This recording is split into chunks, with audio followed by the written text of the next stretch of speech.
The exam wire में आपका स्वागत है।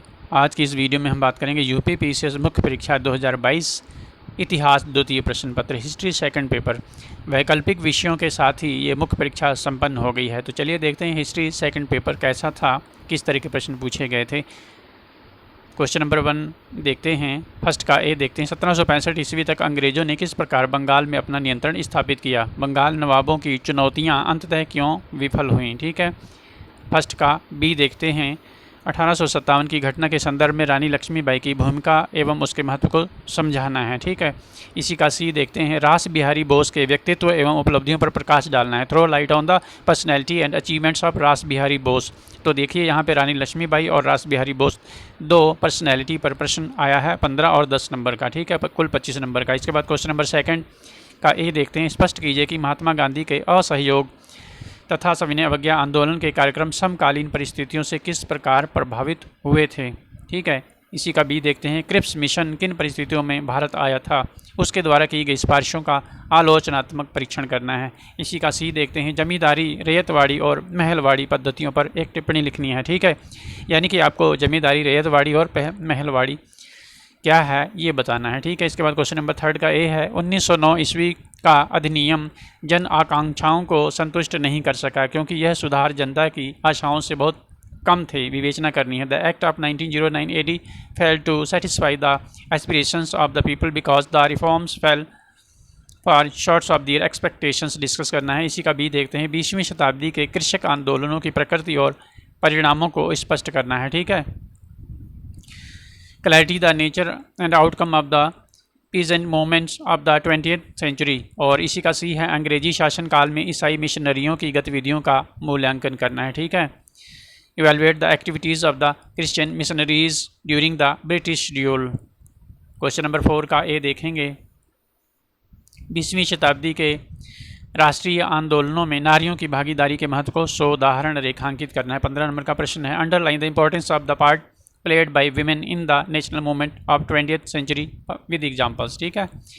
इसके बाद इसी का बी देखेंगे। प्रेमचंद का साहित्य व्यापक रूप से समकालीन सामाजिक समस्याओं का चित्र प्रस्तुत करता है। विवेचना कीजिए। देखिए, प्रेमचंद का साहित्य, हिंदी साहित्य से ये प्रश्न पूछ दिया है हिस्ट्री में। ठीक है। इसके बाद सी देखेंगे। उसके गुण दोषों की विवेचना तथा विवेचना के साथ ब्रिटिश शासनकाल में अकाल नीति का पुनरावलोकन करना है। ठीक है। इसके बाद क्वेश्चन नंबर 5वां देखेंगे खंड बा से। ठीक है। पुनर्जागरण ने व्यक्ति की महत्ता को समझाया, उसमें आलोचना की भावना तथा ज्ञान की वृद्धि भावना का विकास किया और युगों से चली आ रही परंपराओं के महत्व को कम कर दिया। व्याख्या करनी है। ठीक है। रेनेसा पर यह प्रश्न पूछा गया है। इसके बाद बी है। फ्रांस की क्रांति 1789 ईस्वी के संदर्भ में निम्न की पृष्ठभूमि तथा महत्व को समझाना है। ठीक है। काहिया, ठीक है, टेनिस कोर्ट की शपथ और बेस्तील का पतन। ठीक है। फ्रांस की क्रांति को इनकी पृष्ठभूमि के संदर्भ में आपको समझाना है। With reference to the France revolution of 1789 AD explain the background and significance of the following. काहिया, oath of the tennis court and fall of the Bastille. Next question है। यद्यपि औद्योगिकीकरण समय की आवश्यकता थी तथापि समाज पर पड़े उसके प्रभावों में कुछ न्यूनताएं भी थीं। विवेचना करनी है। Though the industrialization was need of the hour, yet its impact on the society had some shortcomings too. Discuss करना है। ठीक है। 10 नंबर का प्रश्न है ये। इसके बाद अगला प्रश्न देखते हैं। धर्म सुधार आंदोलन में मार्टिन लूथर के योगदान का मूल्यांकन करना है। ठीक है। Evaluate the contribution of Martin Luther in the reformation. ठीक है।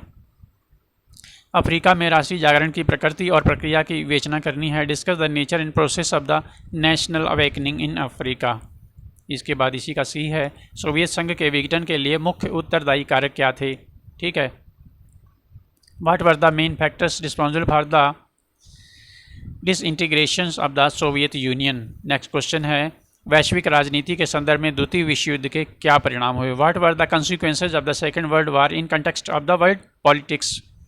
इसके बाद अगला है। इटली के एकीकरण में गैरीबाल्डी के योगदान का मूल्यांकन करना है। Evaluate the contribution of Garibaldi in the unification of Italy. ठीक है। नेक्स्ट क्वेश्चन है। 1949 में चीन की क्रांति के क्या परिणाम हुए? What were the results of the Chinese revolution of 1949 AD। Next question है। 1945 में त्रिराष्ट्र संधि यानी कि ट्रिपल अलायंस तथा हार्दिक मैत्री संबंध ट्रिपल एंटेन एक दूसरे के बराबर खड़े थे, परंतु 1914 ईस्वी में वे एक दूसरे के आमने सामने आ गए। ऐसा कैसे हुआ? ठीक है, अगला है ट्रांस अटलांटिक दास व्यापार पर एक निबंध लिखना है। Write an essay on the trans Atlantic slave trade. ठीक है, अगला है वियतनाम संकट के विभिन्न चरणों पर प्रकाश डालना है, जो कि आखिरी है, क्वेश्चन नंबर 8वें का सी है। Throw light on the different stages of the Vietnam crisis. ठीक है, तो ये था हिस्ट्री सेकंड पेपर यूपीपीसीएस मुख्य परीक्षा 2022। चैनल पर पहली बार आए हों तो चैनल को सब्सक्राइब करके वीडियो लाइक कर दीजिएगा। वीडियो को देखने के लिए आपका बहुत बहुत धन्यवाद। आपका दिन शुभ हो।